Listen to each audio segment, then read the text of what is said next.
I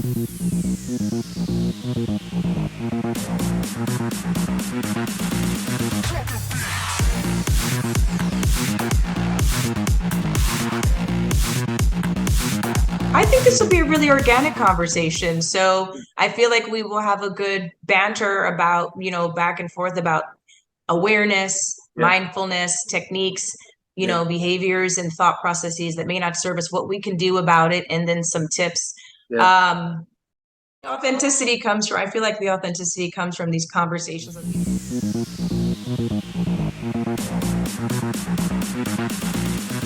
So today I'm speaking with Laila. Laila is with NovaQuest Consulting. I'm going to have all her contact information later on in this video, or at the bottom of this post. You'll be able to find all of that information. And so, and my name is Walter Murray. So this is our second conversation. And I find it really, really compelling having these conversations with Laila because she shares insights on workplace stressors, right? So Laila, tell us a little bit about some of the problems or the main issue that you target your services. What is it you try to fix or help?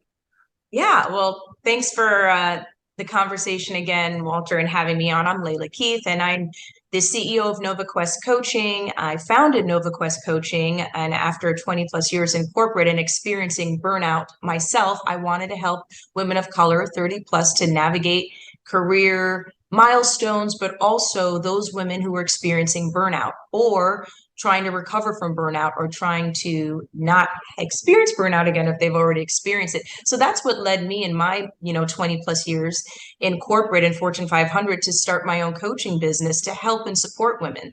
And as Walter said, what brought us to this conversation today is the prevalence. The prevalence of workplace burnout is just soaring. And one of the things that Walter and I were talking about is, do people know they're in it when they're in it? So we wanted to talk today about how to identify burnout first and foremost.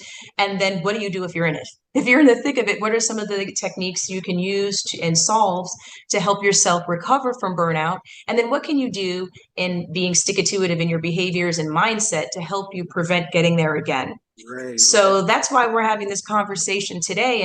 And it's timely. I mean, there's a lot happening in the world, but I'll tell you, one of the things that also had me focus on at top of the year was Gallup's State of the Globe Workplace report that they did in 2022. And the numbers were just mind-boggling to me that 3 in 10 employees in the US are experiencing burnout. 3 in 10. That's what it was in 2022. Yeah. So that's quite high. And it was 3 in 10 always or very often feeling burned out at work. That in itself is a high number. And then 60% of people are emotionally detached at the work. And that was part of the report that was mind-boggling to me and what that can lead to. So let me interject for a moment, because those statistics are really mind-boggling, totally flooring me. Because if it is that prevalent, why is it not more easily recognized? Yeah. Because it's there all the time. It seems if you say 30% of people in the workplace are suffering burnout, that's a high percentage. Yep. And 60% are disconnected, which is probably some form of burnout. Yeah. Right? If it's that prevalent, why is it not more easily recognized? What are we missing? Yeah, great question. I think one of the things is the support system. Now that, these reports are coming out, I think there can sometimes be a gap. And the other thing that I specialize in is executive organizational culture. So sometimes there's a gap, a large gap between the actual employee experience and the perception of the employee experience by the C-suite. Right. The gap between, so these reports are allowing us to close the gap to see what is actually the employee experience, and also providing a voice. A lot of times there's fear-based behavior and we're afraid to say, I need help.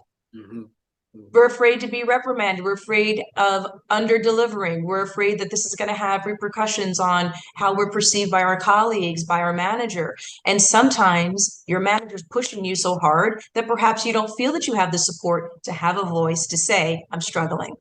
Yeah. Sometimes it's not recognized in the workplace because managers and leaders don't want to recognize it. Yeah. Here's what I mean. Here's what I mean by that, right?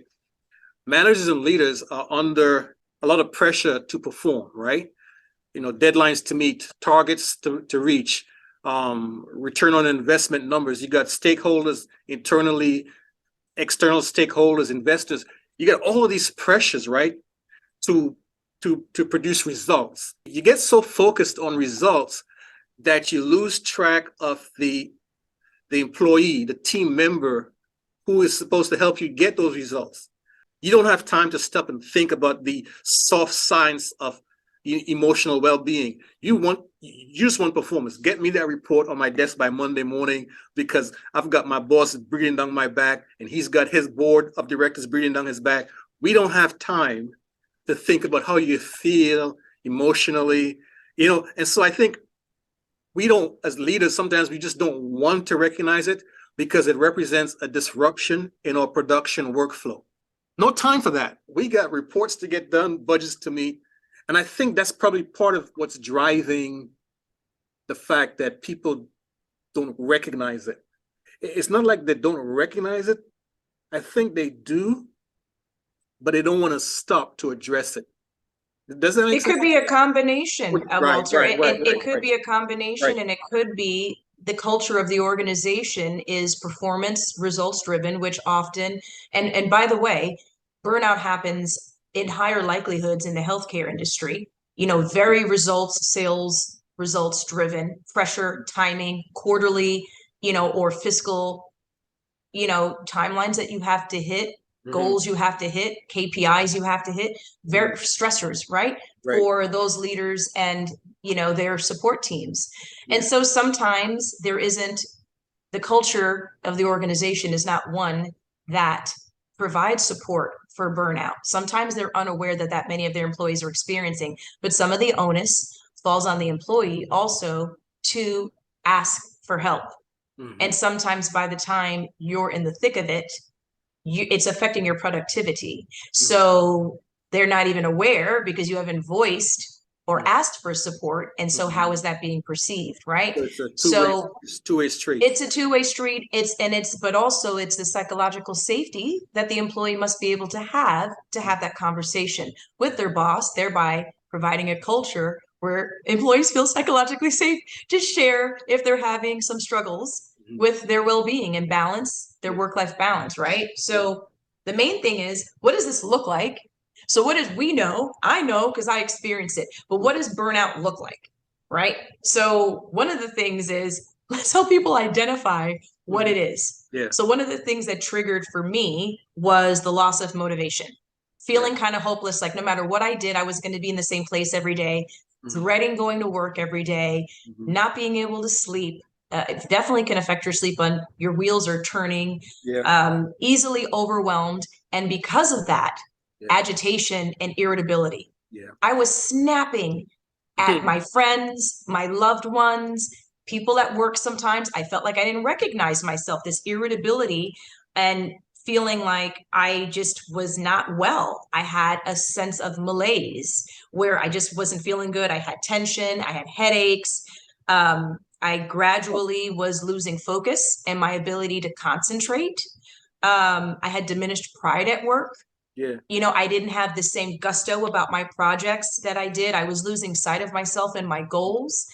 And I was feeling really drained, really drained. There's a lot there, Laila. So it begs the question, right? If there are all of these signs that signal burnout, is it that people experience the signs but don't add the tag burnout to it? They feel all of what you feel, what you described. They feel lack of motivation, they feel agitated, but they don't know why. They don't know what is causing it. I didn't put it together to realize I was burned out until my doctor said, knock it off. And said, women your age, I was in my late 40s when this happened, women your age have heart attacks, strokes, cardiovascular, risks. You could have the higher risk for type 2 diabetes, inflammatory disease, which can also debilitate your immune system. All of these culmination of things. I didn't put it together. He was like, you're burned out. I am pulling you out.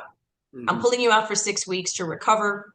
Mm. He recommended also I get a therapist to talk through coping mechanisms, which I did. I think that there's a wonderful blend of finding a career coach like myself and someone who works with women and or men to help you navigate these milestones and find ways to work through a better work-life balance, but teaming up with a therapist also to deal with some of these mechanisms and techniques and stressors. You might find there are other stressors, identifying these stressors that a therapist can help you with. So it's a beautiful blend of the person helping you on the career side and the person helping you with your mental health. It's a wonderful, for me, it was a great balance. And I always recommend people to get a checkup. Like we check the oil on our car, right? Every quarter, we need a checkup. Yeah. So, don't let it get to the point where you are in desperate need for balance in your life and wellness and wait to those isolated events. Why not have a checkup? All throughout, right? Yeah, that's a good point. That's a good point. I didn't know all of those things. I didn't know I was being irritable. I knew I was stressed out and I was anxious, and that's why I wasn't sleeping. But the lack of focus and concentration and me feeling like my throat chakra, not being able to express myself, was having an impact. Not being able to effectively communicate in meetings. I didn't make the connection that all of these symptoms were burnout. Yeah. Well, it's a good point because like you said, it works. It's a two-way street, right? The individual needs to be able to recognize those signs, put it together. But again, from my perspective, in terms of leadership and management, there's a thing that we talk about. We talk about strategically engaging your team members, right? And to strategically engage your team members is to be sure to put them, not just give them tasks to do and responsibilities to perform, but put them in the best position to accomplish success in the tasks that they have been given, right? Or the roles that they've been given. That's strategically engaging people. And I think from what I'm hearing from you is that one of the ways that we could strategically engage is when we give people roles to perform, expectations of outcomes, that we also have a piece that gives them that freedom to say, hey, I'm overwhelmed. Like maybe a check back, the same way we would check on a project progress. Let me check on you, right? So not only am I checking on how is the report coming along, how are you coming along? And that way we kind of close that circle where we don't over focus on just the report and the project and the targets, but we also focus on the person who is supposed to deliver those for us. And I think that's a great lesson that you talked about. So managers and leaders need to be able to identify those signals and say, I need to probably check in with Joe, and see what's going on with Joe. Forget the report. Forget the fiscal targets and budgets. Hey, Joe. Hey, Jeffrey, how you doing? Yeah. There's, building trust with your team is critical for leaders.